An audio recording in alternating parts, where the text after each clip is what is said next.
वालेकुम स्टूडेंट्स, आज का जो हमारा चैप्टर नंबर फर्स्ट का टॉपिक है वो है टेस्ट डेटा, पेज नंबर 24। ठीक है, टेस्ट डेटा किसको कहते हैं? टेस्ट डेटा कहा जाता है जब आप एक दफ़ा एल्गोरिदम्स को राइट करते हैं। ठीक है, एल्गोरिदम्स को राइट करने के बाद जब एल्गोरिदम्स को हम लोग चेक करते हैं कि एल्गोरिदम्स जो है उस एल्गोरिदम में कोई भी एरर तो नहीं है, तो उसको हम लोग क्या कहते हैं? Test data. ठीक है, यानी डेटा चेक किया जाता है उसमें। ठीक है, यानी एल्गोरिदम्स को चेक करना कि उसमें कोई भी एरर या कोई भी फॉल्ट तो नहीं है, तो उसको हम लोग कहेंगे टेस्ट डेटा। ठीक है, ये इसकी शॉर्ट सी डेफिनेशन है।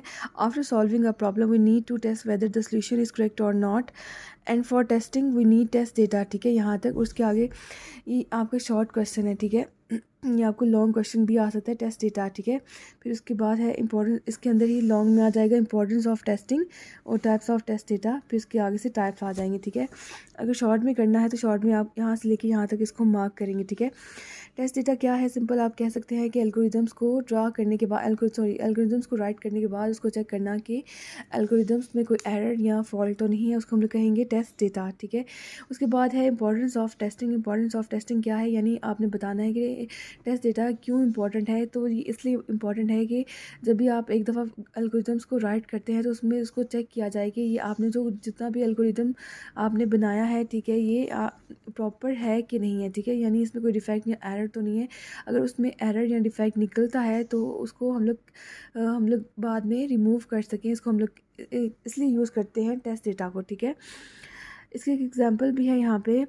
जैसे आप जैसे किसी भी मतलब कार कंपनी में कोई भी कार जो है वो इन्वेंट की जाती है, तो वो कार कंपनी जो है सबसे पहले उस कार को जो है वो टेस्ट करती है कि कार जो है मार्केट में आने के काबिल है कि नहीं। ठीक है, उसको क्या किया जाता है? उसको रोबोट से टेस्ट किया जाता है। ठीक है, उसको एक वॉल के साथ हिट किया जाता है कार को जो उन्होंने इन्वेंट की है।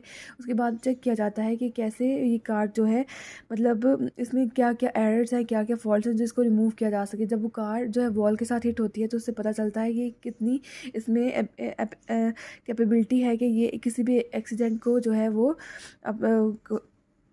बर्दाश्त कर सके। ठीक है, उसमें जितने भी सिक्योरिटी इश्यूज़ होते हैं उनको रिमूव किया जाता है। ठीक है, उसके बाद एक और एग्जांपल है, जैसे कि अगर कोई भी एल्गोरिदम है, अगर कोई भी अगर एक बैंक है या कोई फाइनेंशियल पर्पस के लिए कोई भी एल्गोरिदम्स को बनाता है, तो उसमें से जितने भी वो एल्गोरिदम में फॉल्ट्स हैं या एरर्स हैं उसको रिमूव नहीं किया जाता, और बैंक जो उसी एल्गोरिदम को अप्लाई कर देता है अपने सिस्टम में, तो जितने भी एरर्स होंगे उसी सिस्टम के अंदर जो है वो एरर्स जो है वो आएंगे। तो इससे क्या होगा? एक बैंक की जो है वो फाइनेंशियल लॉस होगा। ठीक है, और इसी तरह कमर्शियल लॉस भी होगा, जो कमर्शियल पर्पस के लिए इसको यूज़ कर रहा था, इसी तरह कमर्शियल लॉस भी होगा उस यूज़र का। ठीक है, इसलिए टेस्ट किस एल्गोरिदम को बनाने के बाद उसको टेस्ट करना बहुत ज़रूरी है।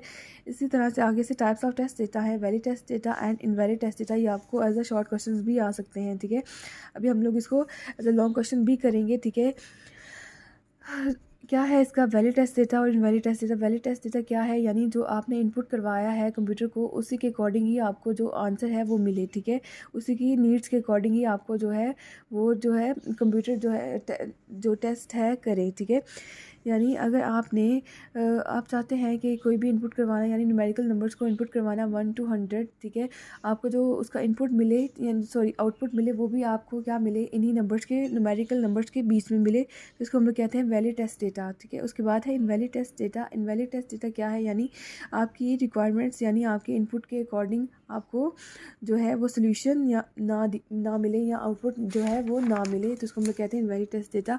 उसमें आ जाता है boundary test data, wrong data format, absent data. Boundary test data क्या है?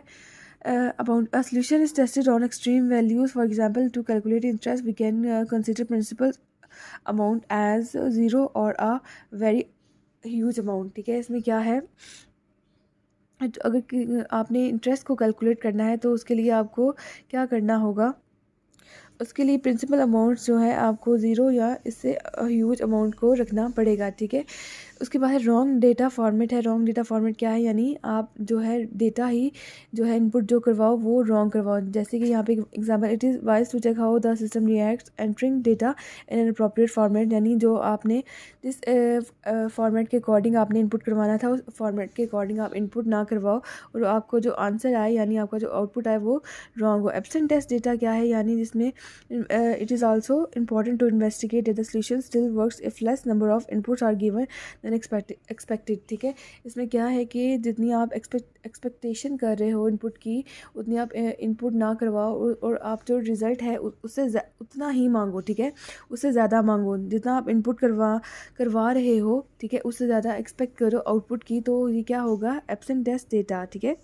यानी जितनी रिक्वायरमेंट्स है उतना आप ना दो, ठीक है, उससे कम दो।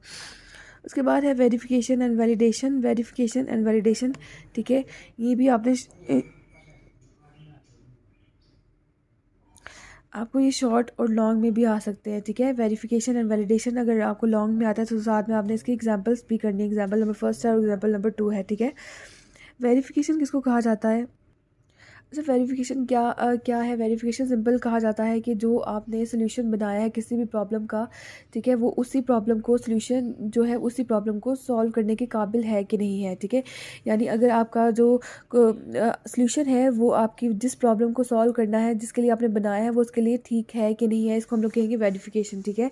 जैसे for example if you are asked to give a solution for calculating compound interest, then verification means to know that it is giving result for compound interest, not for plain interest, ठीक है। अगर आपने कोई solution बनाया है interest के लिए, then interest compound interest के लिए, तो वो कंपाउंड इंटरेस्ट को ही जो है फाइंड करे, ना कि ऐसा कि वो प्लेन इंटरेस्ट को फाइंड करें। यानी जो चीज़ आप जिसके लिए बनाई है वो उसी चीज़ को फाइंड करने के लिए उस बनाई गई हो, ठीक है। तो इसको हम लोग कहते हैं वेरिफिकेशन। जो चीज़ जिसके लिए बनाई है उसी को ही वो सॉल्व करे, ठीक है। वैलिडेशन क्या है? Validation means to test whether the solution is correct और not. For example, if you are asked to give a solution for calculating compound interest, then validation means to know whether it is finding the correct compound interest और not, ठीक है। Validation क्या है? Check करना कि जो to test whether the solution is correct और not, यानी सोल्यूशन चेक करना कि सोल्यूशन ठीक है कि नहीं, इसको वैलिडेशन कहेंगे। मतलब अगर आपने कंपाउंड इंटरेस्ट को फाइंड करना है, तो जो कंपाउंड इंटरेस्ट का रिजल्ट आ रहा है वो आपने चेक करना कि जो कंपाउंड इंटरेस्ट का रिजल्ट आ रहा है वो ठीक है कि नहीं, इसको हम लोग कहेंगे वैलिडेशन, ठीक है। इसमें इसकी एग्जांपल्स भी है। अच्छा, इसकी एग्जांपल है, जैसे फॉर एग्जांपल यहाँ पे एग्जांपल है कि आप किसी भी पिज़्ज़ा शॉप पे जाते हो, वहाँ पे अपनी रिक्वायरमेंट्स कहते हो कि मतलब हम रिक्वायरमेंट्स देते हो कि हमें ऑर्डर करना है कि चिकन पिज़्ज़ा, उसमें लेस स्पाइसी हो, ये सारी कुछ अपनी रिक्वायरमेंट जो है आप देते हो, ठीक है, उनको। तो वो जब आपके पास पिज़्ज़ा आता है वो चिकन पिज़्ज़ा होता है, ठीक है। जब आप चेक करते हो कि चिकन पिज़्ज़ा है कि नहीं है जो आपने रिक्वायरमेंट दी थी, तो इसको हम लोग कहते हैं दिस इज़ कॉल्ड वेरिफिकेशन। यानी आप वेरीफाई कर रहे हो कि जो आपने डिमांड्स की थी वो उस डिमांड्स के अकॉर्डिंग है कि नहीं है, ठीक है। Now when you eat the pizza you can check whether it is less spicy और नॉट, ठीक है। इट टेस्ट गुड और not, this is called validation. जब उसको आप चेक करते हो, टेस्ट करते हो, तो उसके बाद आप चेक करते हो कि लेस स्पाइसी है कि नहीं है, ठीक है। तो उसको हम लोग कहते हैं वैलिडेशन, ठीक है। वेरिफिकेशन क्या था? वेरीफाई करना क्या जो आपने डिमांड्स की थी वो है कि नहीं है, उसके बाद उसको अप्लाई करके चेक करना, ठीक है, कि जो आपने अप्लाई करना, ठीक है, यानी आपने उसको टेस्ट किया, उसको चेक किया, उसको हम लोग कहेंगे वैलिडेशन, ठीक है। इसकी नेक्स्ट एग्जांपल है, ठीक है, ये भी आपने जस्ट रीड करनी है, ठीक है। उसके बाद है आइडेंटिफिकेशन एंड करेक्शन एरर्स, ठीक है। अगर किसी भी आपके फ्लो चार्ट में एल्गोरिदम में कोई भी प्रॉब्लम आ रही है, यानी एरर्स आ रही हैं, तो उसको फाइंड करना, उसको रिमूव करना, इसको हम लोग कहते हैं identification and correction of errors. इसको आपने सिर्फ रीड आउट करना है, ठीक है। उसके बाद है ट्रेस टेबल, ठीक है, very important as a short question, बहुत इंपॉर्टेंट है, ठीक है। आपको क्वेश्चन आ सकता है डिफाइन ट्रेस टेबल या what is meant by trace table, ठीक है। ट्रेस टेबल कहते हैं किसको है?